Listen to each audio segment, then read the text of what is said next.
se debe tomar en cuenta las máximas y mínimas demandas. En ambos extremos el ZLE tiene que operar, ¿no? Y estamos hablando la operación dentro de una zona de protección asignada al ZLE. Ese es el pick-up. Y el lever es el tiempo de respuesta de nuestro ZLE. Este tiempo es importante porque está ligado a un tema de coordinación entre los diferentes ZLEs. Cuando existe una falla en algún punto, todos los ZLEs ven esa falla, pero actúan de diferente manera, ¿no? Si vamos a hacer una gráfica aquí, vamos a tratar de mostrar esto. Aquí tenemos una barra, tenemos un interruptor, una línea. Vamos a ir graficando un pequeño esquema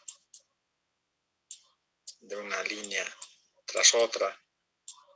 Son diferentes barras, ¿no? Y en cada barra puede haber también alguna carga, ¿no? No solamente un requerimiento, sino aquí hay, por ejemplo, una carga.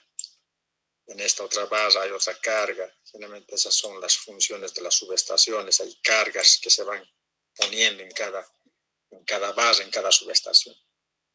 Entonces, obviamente, tenemos que también dotar de protección a estas líneas. Aquí vamos a poner obviamente un CT ligado a un ZLE para que vea una parte de la instalación. Aquí vamos a poner otro CT, otro ZLE que está viendo otra zona. Y así vamos a ir plagando de ZLEs ligados a CTs para que pueda haber diferentes tramos. Entonces, supóngase que se ha producido una falla en algún lugar de nuestro circuito. Aquí está la falla.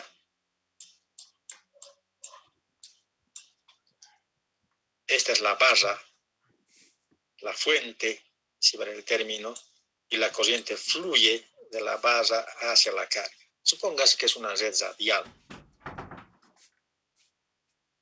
Entonces, esta falla es observada por el ZLE, llamemos ZLE 1, y también por el ZLE 2. Estos ZLEs, como sabemos, van a tener que obrar sobre el interruptor, abriendo este circuito. Lo mismo es que esto otro va a obrar sobre su interruptor. Entonces, la falla que ocurre en este tramo es vista, es observada por el ZLE 1 y el ZLE 2 a la vez. Y ambos arrancan, ¿no? Ambos arrancan. Esa es la corriente pick-up. Ambos están en marcha para poder abrir el circuito. Pero los tiempos de ajuste son diferentes. El tiempo de ajuste del ZLE 2 es menor al tiempo de ajuste del ZLE 1. Es decir, para el mismo multiplicador de corriente, toma diferentes curvas de ajuste. Pues uno operará o debe operar, el 2 debe operar antes que el 1. Si eso se cumple, se abre este interruptor y se libera esta zona fallada. Por tanto, el ZLE 1 retorna a la posición de reposo. No ha sido necesaria la operación, ¿no? Pero se ha puesto en marcha. No ha sido necesaria la operación, por tanto, retorna a la posición de reposo, ya que tomó acción el ZLE 2. Si por una situación no operara el ZLE 2 en el tiempo que ha sido asignado, entonces unos milisegundos más tarde se ve obligado a tomar acción el relé 1.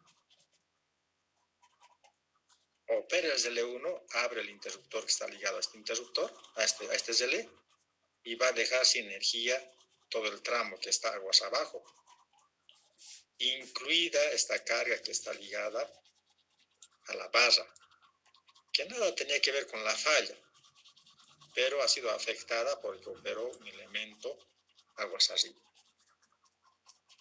De ahí que es importante que los tiempos del relé 1 y 2 estén debidamente ajustados, cumpliendo un principio de coordinación entre ellos. Hemos visto que hay una curva de respuesta de los relés y estas curvas de respuesta tienen diferentes familias, ¿no? Ese es el lever. Entonces tenemos que ajustar primero en qué valor tienen que arrancar los relés ante una falla observada y en qué tiempo van a actuar cada uno dependiendo del ajuste. Entonces de ahí que es importante ver, analizar, tomar nota de estos dos conceptos, ¿no? El PICAF y el lever. Anoche hemos visto que hay una curva, una familia de curvas que está ligada a la gráfica del multiplicador, que es la relación de la corriente de falla a la corriente nominal sobre el tiempo, ¿no? Y decíamos que tenemos una familia de curvas. Entonces, para un mismo multiplicador, decíamos, con una falla por aquí, hay un dato, un valor, pongámosle 10 veces la corriente nominal. Entonces, un relé debe estar ajustado en esta curva para que opere en este tiempo, y el otro relé en la curva siguiente para que opere en otro tiempo mayor, ¿no? El relé 2 entonces tiene que tener ajuste en un lever, pongámosle 1, y el relé 1 tiene que estar en otra curva, tiene que responder bajo el comportamiento de otra curva que llamemos curva 2. De ese modo vamos a tener una distancia en el tiempo de operación de estos relés, ¿no? Ambos ven la misma falla porque están en serie uno tras otro, pero operan en diferentes tiempos, ¿no? Es de esperar que el relé 2 opere antes porque está ajustada en esta curva, y el relé 1, opere más tarde. ¿Cuánto más tarde? Depende de nuestro estudio eléctrico que vamos a hacer. Entonces, ahí está el tema de la coordinación. Es importante. En nuestro relé, este es un relé electromecánico antiguo que estaba muy difundido en sistemas eléctricos. Actualmente todavía se tiene en algunas instalaciones antiguas, pero tiene su importancia desde el punto de vista académico. Permite entender el principio de funcionamiento de un relé, ya que los relés electrónicos modernos lo que hacen es emular el comportamiento de un relé electromecánico. De hecho, estas curvas que se tienen son para relés electromecánicos. Cada relé tiene su familia de curvas, su hoja de datos, que depende de aspectos constructivos de nuestro relé. Entonces, el relé electrónico lo que hace es emular de alguna forma estas curvas. Tiene algoritmos internos que hacen que emule estas curvas de un relé electromecánico.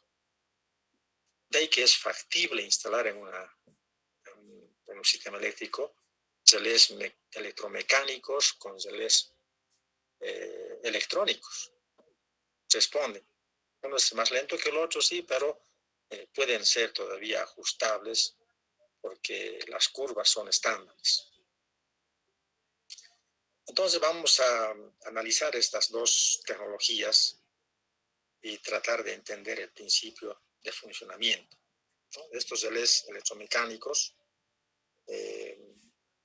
tenían aquí unos indicadores para ver si la operación ha sido instantáneo o ha sido temporizado. Aquí tenía una I para decir que es instantáneo. Si es que cambió de color este indicador de verde a rojo, o si cambió de color este otro indicador de verde a rojo también, pero que tiene una T temporizado. Esos datos nos sirven para ver si la falla está próxima o está distante. Nada más. No sé cuán distante está. Solo sé que está lejos de mi subestación o lejos de donde está el relé. Entonces los técnicos tienen que empezar a buscar, ¿no? Desde el principio de una línea hasta llegar al punto de falla. Puede que les lleve horas. Todo ese tiempo está sin energía nuestro sistema eléctrico. Entonces, ese debe ser, digamos, una desventaja de nuestros del electromecánico. La diferencia del electrónico, que a través de un cálculo interno de la impedancia nos da la distancia aproximada del punto de falla. Entonces indica que ha fallado. Además, hay un dato que dice está a X kilómetros. El técnico va a ir a la ubicación y más o menos unos metros va a encontrar la falla rápidamente. Entonces, esas son las bondades de los relés electrónicos que tienen registro de información. Entonces, aquí este es un relé electromecánico. Para funcionar requiere de un disco. Vamos a ver más adelante, es un disco, igual que los medidores de energía eléctrica antiguos. Es un principio de motor y hace que este disco empiece a girar. Cuando empieza a girar, ya es sinónimo de que estamos en el pick-off de nuestro interruptor. Entonces hay un contacto móvil que empieza a moverse hasta llegar al contacto fijo. El tiempo que demore el móvil en llegar al contacto fijo es el lever. Ese tiempo puede ser ajustado. Aquí tenemos un resorte tipo espiral que nos permite ajustar, poner más o menos tenso este resorte para hacer que el tiempo de desplazamiento sea diferente, ¿no? Si ponemos más tenso, tardará más en llegar. Si ponemos menos tenso, tardará menos en llegar. Entonces noten que este es el ajuste del lever del tiempo. Entonces eso mismo se tiene que hacer con los relés electrónicos, solo que de otro modo, ¿no? Ya no tenemos una perilla, no hay un destornillador que había que aplicar para ajustar este sensor. Directamente a través de una ventana, de un formulario donde se puede llenar esos datos y el relé va a actuar, ¿no? De acuerdo a su algoritmo. Entonces ahora tenemos que clasificar los relés de sobrecorriente. Hay diferentes aspectos que nos permite clasificar. Uno sería tomando en cuenta el aspecto constructivo. Como ya hemos adelantado, existen relés electromecánicos, digamos relés antiguos, pero muy difundidos a lo largo del tiempo. Actualmente existen en nuestro país subestaciones con relés electromecánicos, instalaciones antiguas, especialmente en las subestaciones del sector minero. Hay bastantes de estos relés electromecánicos. De hecho, los fabricantes aún están suministrando algunos repuestos, accesorios de estos relés electromecánicos, pero que son relés que requieren bastante cableado. No tienen registro de memoria. Por tanto, se debe hacer todos los enclavamientos eléctricos, enclavamientos mecánicos a través de cableados. Requiere bastante hardware, digamos, ¿no? y los cubículos de hecho eran bastante voluminosos, pesados, porque había que poner una familia de relés por cada fase. Uno, digamos, relacionado con una operación rápida, instantánea, otro relé que tiene que ver con un tiempo inverso o extremadamente inverso. Son diferentes tipos de relés que había que ir equipando en cada fase en un determinado cubículo. Entonces eran instalaciones muy aparatosas con bastante cableado. Luego ha ido creciendo, evolucionando, digamos, el tema de los relés y aparecieron los relés electrónicos. Solo que es una electrónica, digamos, en base a estados, elementos estáticos, electrónica analógica, donde los tiempos y la operación se hacían en base a comparadores, ¿no? Los famosos amplificadores operacionales. Vamos a ver más adelante un poquito más sobre estos relés. Ha tenido bastante difusión en un tiempo. Eran relés más pequeños, ya no tienen partes mecánicas, no requería mucho mantenimiento, pero no duraron mucho en el tiempo, ¿no? Si bien todavía existen algunos en unas instalaciones, pero han sido desplazados por los relés electrónicos también, pero digitales. Es decir, relés que tienen microprocesadores, tienen memoria, tienen una serie de circuitos internos que hace que tengamos registros, ¿no?, de toda la información que está ocurriendo en una instalación eléctrica. Y esa información almacenada es muy importante para hacer un estudio post falla, por ejemplo, ¿no?, para determinar cuál ha sido la evolución de una falla, poder determinar el agente responsable de esa falla para poder aplicar lo que concierne, digamos, en temas regulatorios. Entonces, actualmente casi todos los nuevos proyectos se utilizan relés digitales. Hay diferentes fabricantes de relés, diferentes marcas, con diferentes bondades.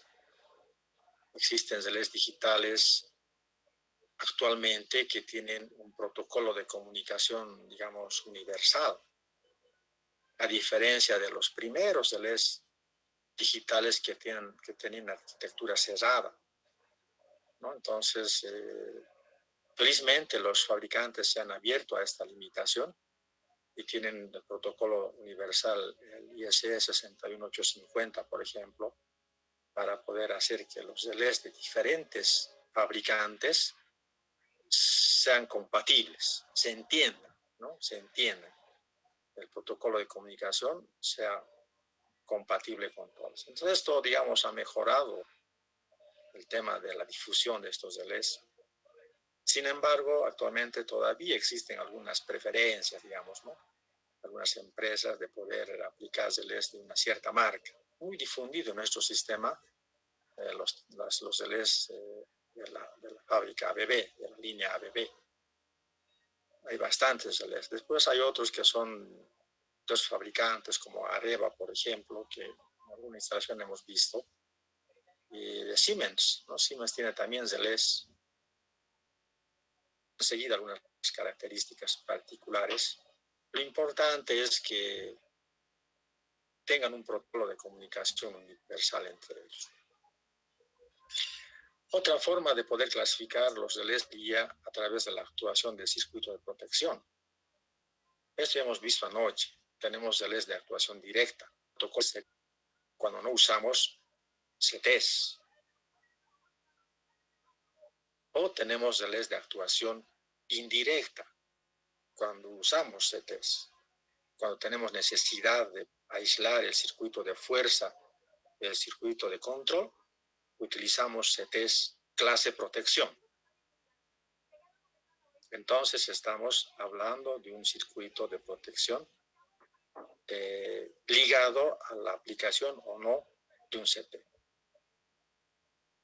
También podemos clasificar los relés en función a la instalación misma, ¿no? Podemos tener un relé primario, un relé secundario.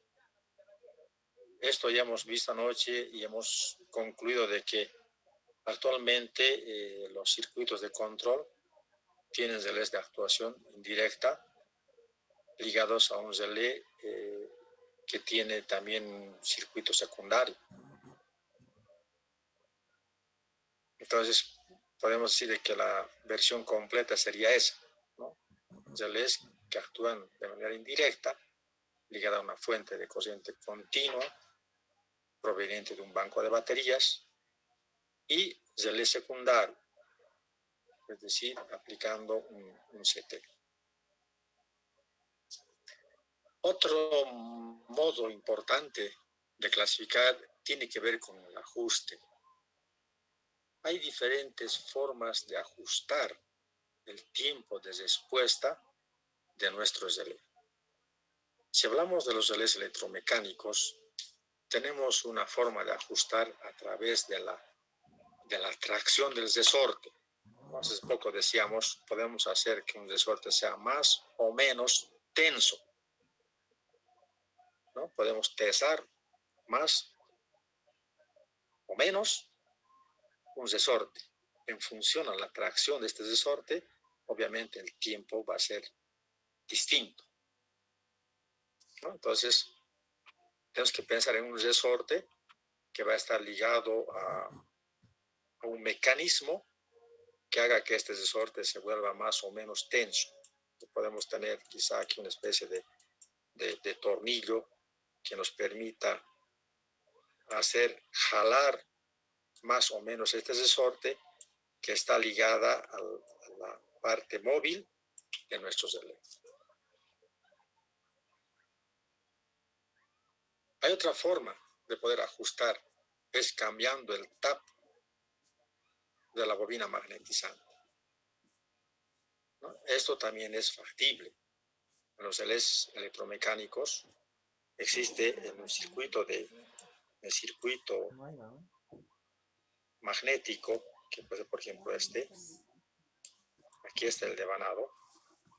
Podemos tener diferentes taps, ¿no? Para poder empalmar con el CT. Entonces, el tap que tomemos en un determinado instante hará que tengamos un tiempo de respuesta distinto, ¿no? Entonces, es otra forma de ajuste. En los modelos electromecánicos se tienen ajustes a través del entrehierro. Entonces, hay una parte móvil que podemos hacer que del entrehierro, que sería el espacio de aire, el gap de aire, sea diferente, ¿no? Podemos acercar o alejar, digamos, con un mecanismo, alterando la reluctancia del circuito magnético y tener diferente ajuste.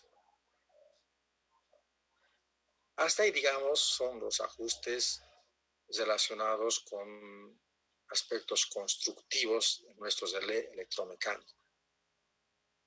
Ya cuando aparecieron los relés electrónicos analógicos, digamos así, la variación ya son con elementos eléctricos.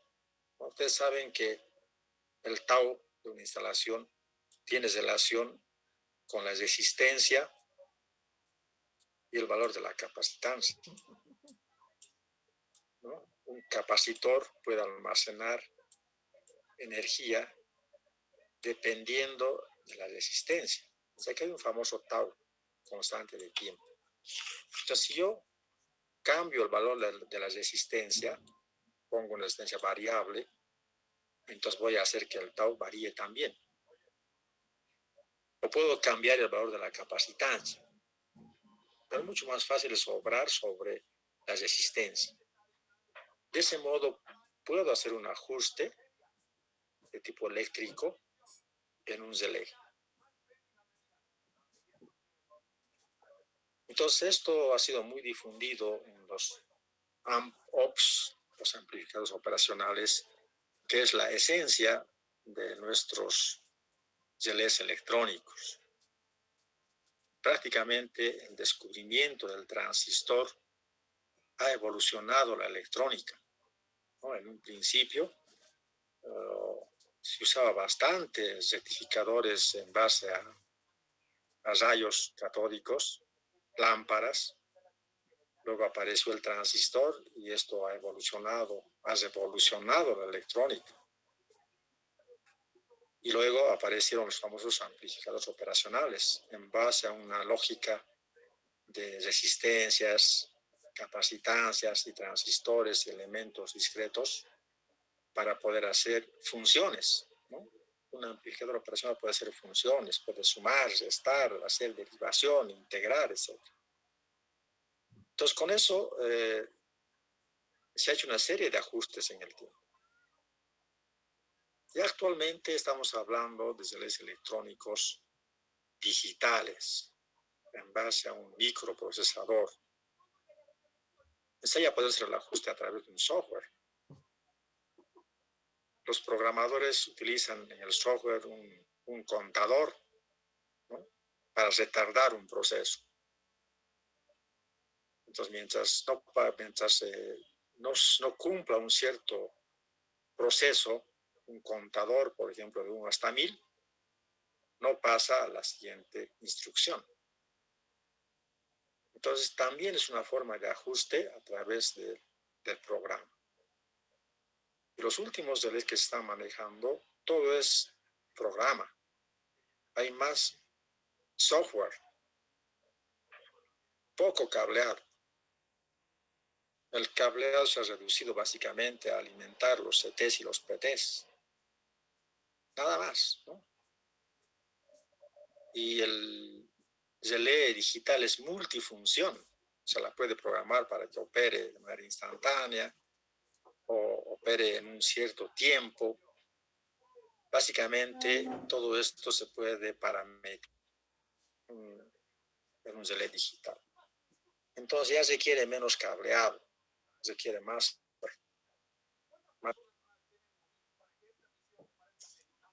Finalmente podemos clasificar sobre los relés de sobrecorriente en función al tiempo de operación.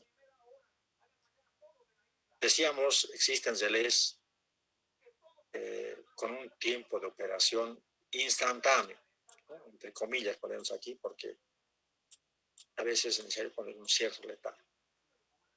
El relé 50, identificado como 50, es un relé de operación instantánea.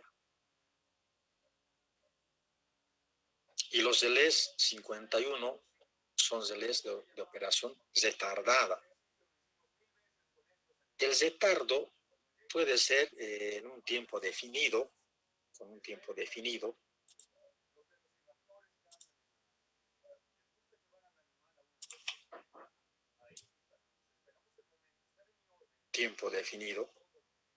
un tiempo constante, un tiempo igual a K milisegundos,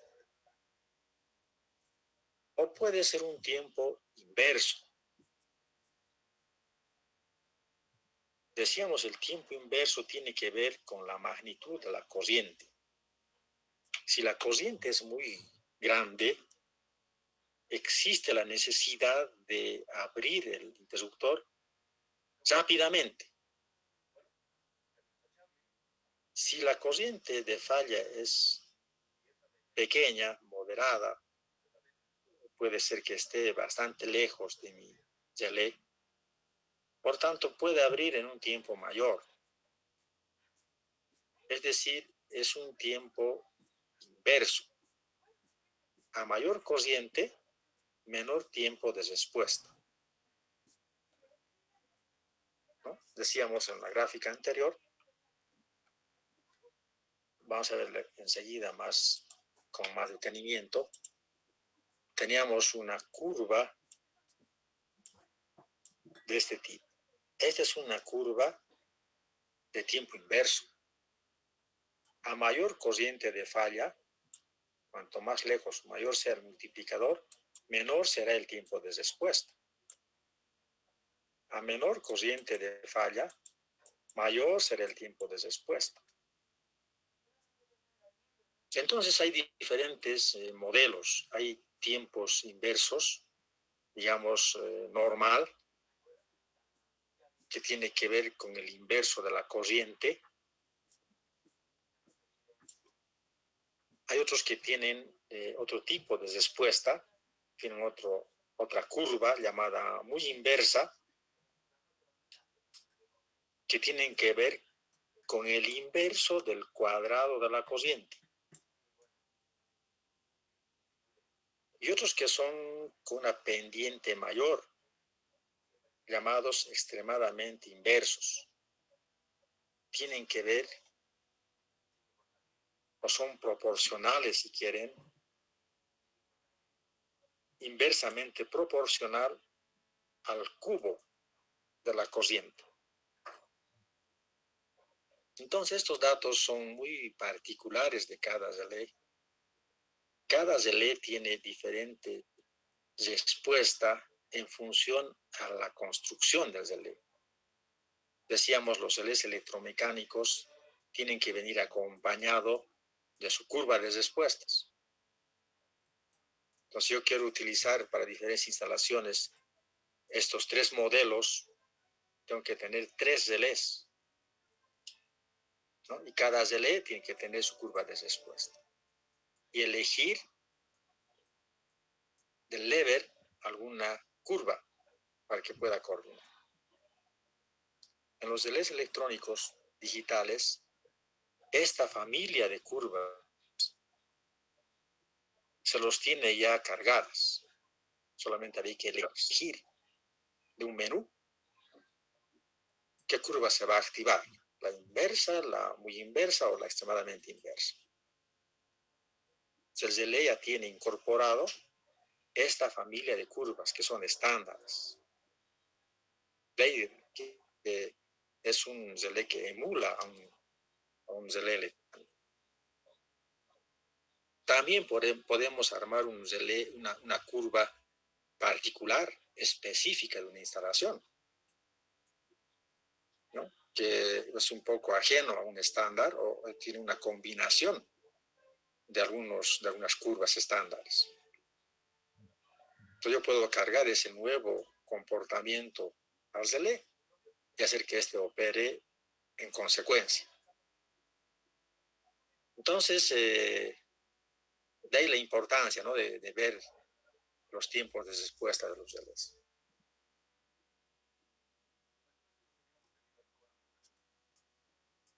Estamos frente a un relé instantáneo, entre comillas, y claro, estos tienen que operar de manera rápida, de manera inmediata, entre comillas, ante cualquier valor que supere el valor de ajuste, el valor, digamos, de referencia. Decíamos un poco, entre comillas, porque hemos visto que hay algunos fenómenos transitorios que son normales a la hora de hacer una operación. Por tanto, podemos dar un letargo, ¿no? Un letargo de unos cuantos milisegundos. Sin embargo, vamos a aceptar de que son relés instantáneos, tienen que operar rápidamente ante una falla. Entonces vamos a tener que ajustar el relé dependiendo de la sensibilidad, ya que en la curva de respuesta, aquí estamos viendo que a partir de un 0.01 segundo ya se considera instantáneo, ¿no? Noten que no está en 0, está en 0.01 segundo. Sería más o menos 10 milisegundos, ¿no? Entonces tenemos a partir de 10 milisegundos ya se considera instantáneo. Y tenemos entre 16 a 100 milisegundos para poder abrir, ¿no?, ante una falla. Entonces, básicamente este delay podemos decir de que es instantáneo. No arranca inmediatamente, sino después de 10 milisegundos. De ahí que hemos puesto instantáneo entre comillas. ¿Qué más? Podemos indicar que este delay tiene que ir instalado juntamente con un delay de tiempo. Generalmente los delays electromecánicos también tienen ambos módulos, operación instantánea y operación temporizada. Entonces, muy común este delay. Vale la pena tomar en cuenta su instalación. El otro delay que hemos visto tiene que ver con delays de tiempo definido. Si bien este delay puede ser considerado altamente selectivo, es decir, no se equivoca en la operación, pero el tema de que tenga un tiempo definido puede ser puede representar un inconveniente. Estamos dándole un tiempo definido. Aquí, por ejemplo, en mi curva, estamos viendo que este delay va a operar después de 2.5 segundos. Pongamos un poco la pluma y vamos a prolongar esto. Y más o menos es, sí, 2.5 segundos. Es un tiempo definido. Noten que no interesa el multiplicador. No interesa la corriente. Para cualquier corriente, llámese carga menor, sobrecarga, corriente de cortocircuito, etc., va a operar en 2.5 segundos. Si bien es factible que pueda coordinar esto con otros relés que está un poco más arriba, con otro ajuste, por ejemplo, 3, 3.5, 4 segundos, hay una coordinación perfecta entre ambos, entre todos, y además va a ser selectiva. Pero va a tener que transcurrir el tiempo de ajuste 2.5 segundos, en este caso, para poder operar. ¿No? Ese puede ser, digamos, la desventaja. Noten que decíamos en la clase de anoche que el tiempo tiene un papel importante en la operación. Un minuto es una eternidad en operación. 2 segundos es mucho. Los elementos de protección operan en milisegundos. Entonces, imagínense, en 2 segundos puede haber una catástrofe. Entonces, quizá este delay no sea muy recomendable, ¿no? Permite ajustar la operación para diferentes niveles de corriente, con diferentes tiempos de operación. Perfecto, pueden operar, pueden coordinar entre ellos. Los ajustes se hacen en forma tal que el interruptor que alimenta la carga se dispare en un tiempo más corto o después, sucesivamente, los demás interruptores hacia la fuente, en tiempos cada vez mayores. Es decir, para estos delays no interesa el tamaño de la falla, interesa el tiempo. Imaginen ustedes que pongamos un vigilante en una fábrica. Voy a hacer una imaginación. Pongo un vigilante en una fábrica. Y la misión del vigilante es de que avise a los bomberos si es que hay un incendio. Pero estoy definiendo el tiempo. Estoy diciendo, vas a avisar a los bomberos después de 2 minutos de producido el incendio, o la llama, o el inicio del incendio. Entonces el vigilante ve el incendio, empieza a arder seguramente, él está viendo su reloj,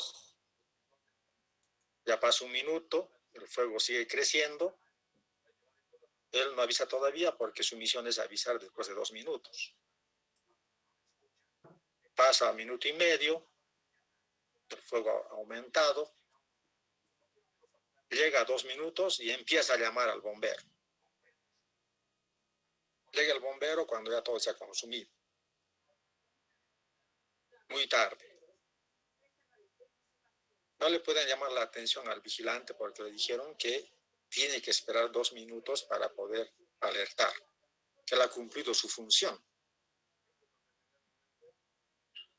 Ese sería un ejemplo de un tiempo definido. Entonces, en ese caso, por ejemplo, no es recomendable.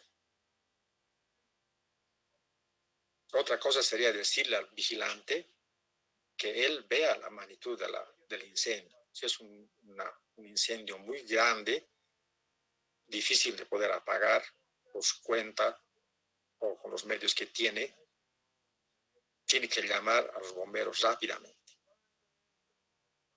Si es un incendio pequeño, que él pueda apagar tranquilamente con el extintor que tiene, entonces, bueno, que apague y no llame al bombero. Entonces, en ese caso, la instrucción es diferente, ¿no? Entonces, el vigilante va a ponderar, va a evaluar la magnitud del incendio para llamar en el menor tiempo posible al bombero. Ese sería un ejemplo de tiempo inverso. El tiempo de respuesta en función a la magnitud del incendio. En nuestro caso, el tiempo de respuesta en función a la magnitud del cortocircuito. Si es un cortocircuito de grandes dimensiones, de un crecimiento de corriente varias veces la corriente nominal, entonces tiene que operar el relé de manera rápida. Si ve que es un cortocircuito distante, lejano, puede operar en un tiempo mayor. Entonces ahí está la respuesta en tiempo inverso. Entonces aquí estamos frente a una respuesta en tiempo definido. Puede ser favorable en algunas aplicaciones, pero en otras no. Entonces había que más o menos analizar esa situación. ¿Qué es lo que había que privilegiar? ¿La coordinación o la operación en un tiempo determinado en función de las fallas?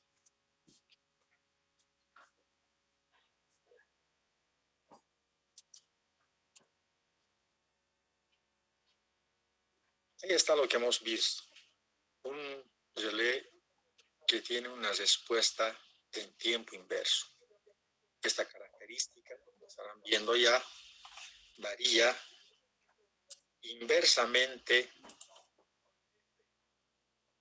con la corriente que detecta. Puede ser inversamente con la corriente, inversamente con el cuadrado de la corriente o inversamente con el cubo de la corriente.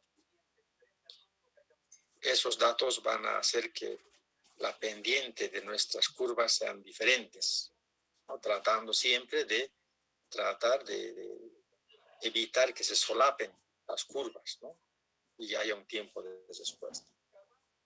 La principal ventaja, bueno, estos relés, con relación a los tiempos de tiempo definido, es que va a operar rápidamente con corrientes elevadas. ¿No? Los tiempos de disparo van a ser muy cortos. Asimismo, podemos indicar de que este tipo de relés son los más utilizados, son los más difundidos en las instalaciones. Hay diferentes curvas, entre inverso, muy inverso, extremadamente inverso, para poder aplicar.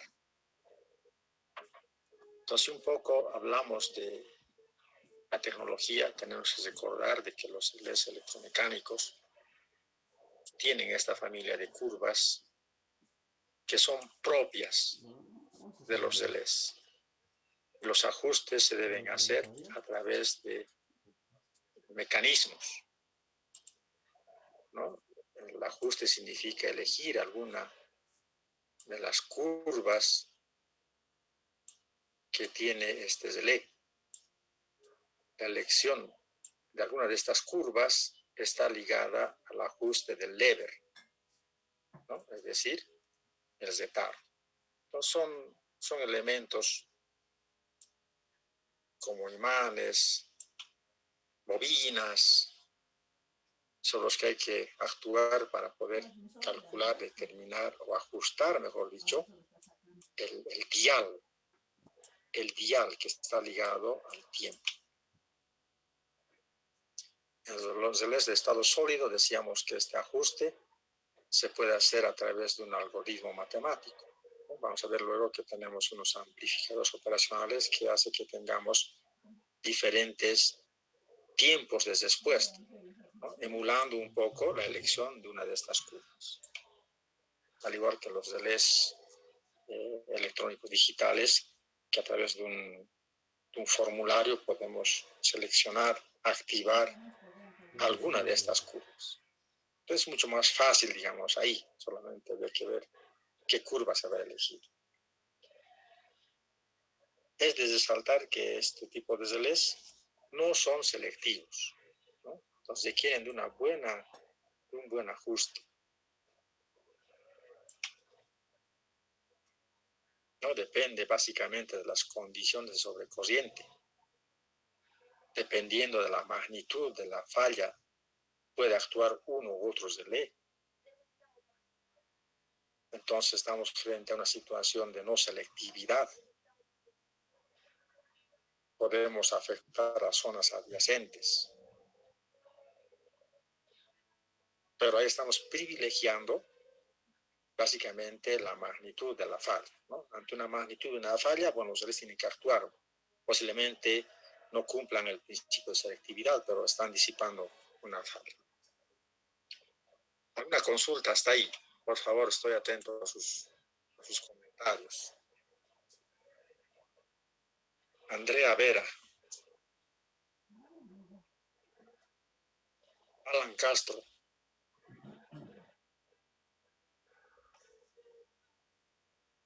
Mauricio Bazán, ¿está por ahí?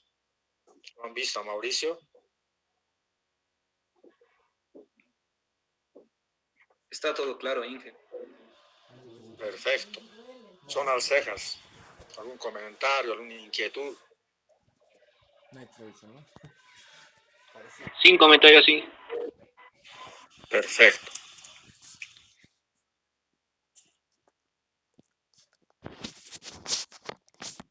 Bien, aquí estamos frente a un cubículo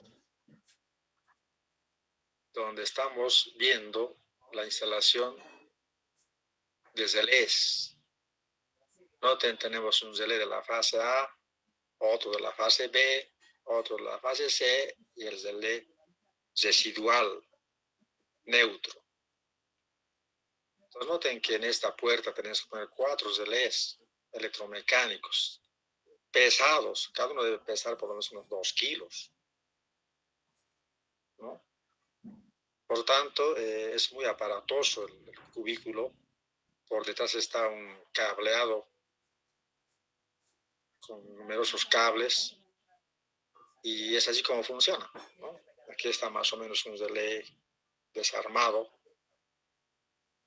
donde podemos ver el disco que va a empezar a girar igual que un medidor de energía antigua. Es un principio de motor. Entonces, con la presencia de la corriente vista por este electroimán, empieza a circular empieza a girar el disco, arrastrando un contacto que está por aquí, un contacto móvil, hasta empalmar con un contacto fijo. El tiempo es el lever, ¿no? Aquí arriba hay una especie de espiral, un resortito que hace que podamos ajustar poniendo más o menos tenso el resorte para hacer que el tiempo de traslado sea también más o menos. Entonces el disco se pone en funcionamiento ni bien ve una falla. Ese sería el picaf. Ve una falla, hay que ajustar de tal suerte que esto empieza a girar. Y también giren los otros relés que están viendo la misma falla. Pero el tiempo de respuesta depende de este ajuste. Unos llegarán más rápido que otros en función a la tensión del resorte. Ese sería el ajuste del lever. Entonces esos dos son los que había que analizar con detenimiento. Y existen otros elementos de ajuste, como el tap, por ejemplo, ¿no? Hemos visto eso que tiene que ver con la sensibilidad del relé o la corriente de partida. Y el sobreshoot, que sería una sobrecasera, ¿no? Cuando supera, digamos, supera el tiempo que tiene que ver con el traslado del relé del contacto móvil al contacto fijo. Entonces, básicamente estos son los relés electromecánicos. Algo de saltar, al igual que los medidores de energía, tienen un imán permanente que hace las veces de freno, ¿no? Para que no se embale, digamos, nuestro motor elemental. El principio de funcionamiento puede ser a través de dos bobinas ligadas a diferentes fases o directamente utilizar bobinas de sombra, ¿no? Efecto Lenz.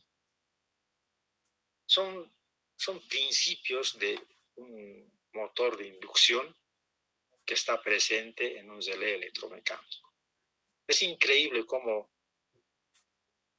estos elementos han sido muy útiles en el pasado y ese mismo principio de funcionamiento se aplica en los relés electrónicos digitales. Entonces es muy importante para nosotros, por lo menos de manera en la forma académica, estar conscientes del principio de funcionamiento de nuestros relés. Porque si no, no vamos a poder ubicarnos. En el relé digital ya nada se puede ver. Solamente vamos a ver un formulario. Es como estar frente a una calculadora. Si yo quiero sacar el logaritmo de un número, pongo en la calculadora el número y logaritmo. Tengo el dato, el resultado. Y si quiero hacer ese cálculo manualmente, sin calculadora, ¿cómo tendría que hacer?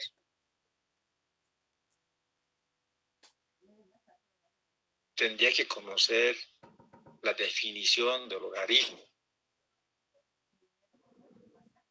aplicar alguna herramienta. Antiguamente se utilizaba la regla de cálculo. Algunos hemos utilizado las tablas de Copetti para poder calcular el logaritmo de un número. Había que extrapolar. De ese modo se calcula el logaritmo. Si no conocemos ese principio de cálculo del logaritmo, mal podemos entender de qué se trata. No se trata de agarrar una calculadora y poner logaritmo de un número.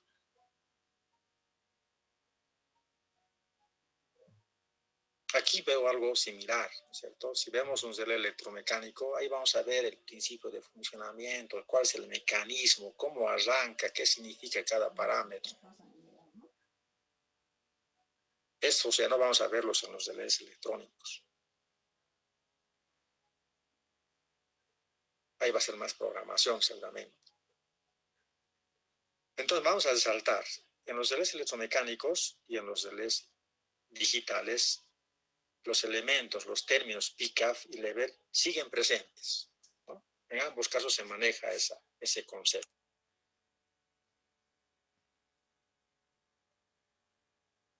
Entonces, hablando ya del principio de funcionamiento de nuestros relés, tenemos este modelo que es de atracción. Es tipo contactor. Si ustedes ven este relé, que estoy marcando,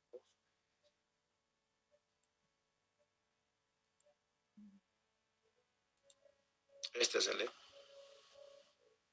tenemos un imán, un electroimán en realidad. Ahí están las bobinas, una bobina. Tenemos una parte móvil, que sería este elemento que se va a mover por la acción magnética de nuestro circuito. Y aquí está un resorte. El resorte va a hacer que esta pieza móvil tome una posición de reposo, ¿no? Entonces se contrae el resorte y esto va a quedar levantado, digamos, esta pieza móvil. Esta pieza móvil está ligada a unos contactos, ¿no? Puede estar en una posición NC, normalmente cerrado, y el otro NA, normalmente abierto. Entonces, cuando hay una corriente que supera el valor de ajuste de nuestro relé, el ajuste puede estar a través de este mecanismo. Entonces hay una corriente que va a fluir por nuestro relé. Si supera el valor de ajuste, va a hacer de que esta pieza quede atrapada, se pegue, en otras palabras, y cambie de estado. Aquí, lo que estaba abierto, normalmente abierto, en principio estaba normalmente cerrado, esto se abra, y el de abajo que estaba normalmente abierto, se cierre. Entonces aquí ya tenemos parte de un circuito de control. Esto irá a un circuito de control y puede que conlleve la apertura de un interruptor, por ejemplo. Desaparece la corriente o es inferior al valor de ajuste, por tanto, por acción del resorte, nuestro relé vuelve a la posición de reposo. Es tipo palanca, tipo armadura, muy común en los relés instantáneos. Relés instantáneos, entre comillas, ¿no? El otro modelo sería este. Es un solenoide también, donde tenemos ya los bornes de la bobina. Podemos hacer de que una corriente circulando por la bobina establezca un campo magnético alrededor del núcleo y quede atrapado o atrapada esta pieza móvil. Cambia de posición. En ese momento, este contacto que era normalmente abierto, al cambiar de estado, de posición, se cierra, pasa a cerrar. Y todo esto puede ser parte de un circuito de control que está ligado a la apertura de un interruptor, por ejemplo. Desaparece la corriente por la bobina, por tanto, se libera la parte móvil y por inercia, no es resuelta en este caso, por inercia va a caer. Va a caer abriendo este circuito. Vuelvo a la posición de reposo. Estos dos modelos son muy comunes en los relés electromecánicos de sobrecorriente, 50, ¿no? Instantáneos. El mecanismo es fácil. Aquí tenemos una fuerza de atracción que tiene que ver con aspectos constructivos, proporcional al cuadrado de la corriente. La constante K de proporcionalidad tiene que ver con aspectos constructivos, ¿no? Número de vueltas del solenoide, el espacio o distancia del entreyeso, selección efectiva y la resultancia del circuito magnético. De eso depende el factor K. Aspectos constructivos. Y el factor K2 ya depende de la fuerza del reposo, es decir, la del resorte, del ajuste del resorte. Entonces noten que todo es mecánico. En una situación de equilibrio, no hay la fuerza de atracción, esto es cero, porque está en una situación de equilibrio.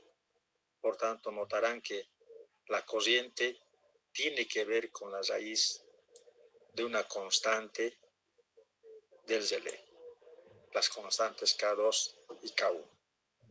La corriente de operación depende de esos ajustes solamente, ¿no? Son ajustes de tipo mecánico. Esta corriente puede ser más o menos en función a los ajustes que yo tenga en el relé. Básicamente el ajuste va a ser con el resorte. Aquí le falta un mecanismo, ¿no? Un mecanismo, un tornillo que me permita poner más o menos tenso este resorte. Aquí puedo poner un tornillo que me permita ajustar la tensión de este resorte para poder hacer más o menos sensible la operación de mi relé. Entonces estamos viendo que los relés de atracción no tienen retardo en tiempo, son instantáneos entre comillas, ¿no?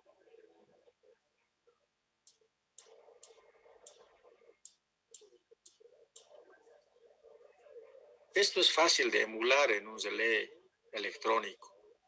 Básicamente el algoritmo va a ir directamente a comparar dos estados, una corriente de entrada, tiempo real, y comparar con una corriente referencial. Si la corriente de entrada en tiempo real supera a la corriente referencial, actúa un elemento, ¿no? Se cierra un circuito, un contacto auxiliar, finalmente llega a la bobina de disparo y se abre. Este mismo mecanismo puede ser utilizado en un algoritmo de tiempo inverso o tiempo definido. O sea, es mucho más fácil, digamos, en el electrónico, ¿no? ¿Alguna consulta?